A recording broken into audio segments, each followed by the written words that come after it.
Foron moitos os puntos a tratar na última reunión do Consello Galego de Pesca desenvolvido este luns, entre eles a proposta dunha campaña informativa sobre o anisakis para frear o alarmismo creado nos últimos meses en torno ao incremento da presenza deste parásito en determinadas especies. Presentaremos o esbozo dunha campaña na que estamos a traballar para informar a sociedade sobre o tema do anisakis, que é algo que xa se coñece dende fai moitísimos anos en Galicia, que sempre se consumiu peixe sin ningún tipo de problema, pero que últimamente estamos detectando unha baixada no consumo das especies de peixe atribuíble en certo punto a noticias que teñen salido alarmando a sociedade sobre o tema do anisakis. Entón,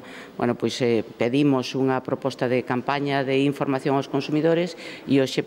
ya comentaremos tamén ao sector. Durante a xuntanza, a conselleira tamén lle trasladou ao sector o ditame da Comisión Europea no Regulamento de Control de Pesca e a proposta da Consellería para incrementar as posibilidades de pesca en base ao bo estado en que se atopan algúns caladoiros. O bo estado en que, de acordo aos datos que nos temos, se atopan os caladoiros onde faena a nosa flota, co fin de conseguir incrementar as posibilidades de pesca. Seguir insistindo en que o rendimento máximo sostible, cando se aprobou o novo Regulamento da Política Pesqueira Común, acordamos entre todos os países membros que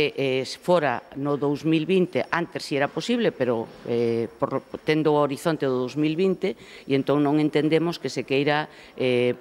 conseguir ese rendemento máximo sostible antes do 20, cando algúns informes dicen que incrementando algunhas posibilidades de pesca se chegaría perfectamente a encontrar o rendemento máximo sostible no ano 20. E nos sempre defendemos, dende logo, unha pesca sostible, e así se está acreditando por parte da nosa flota que sabe traballar ben e que os caladoiros están ben, e sempre defendimos a necesidade de ter posibilidades de pesca para seguir mantendo vivo o sector. Sería absurdo ter os caladoiros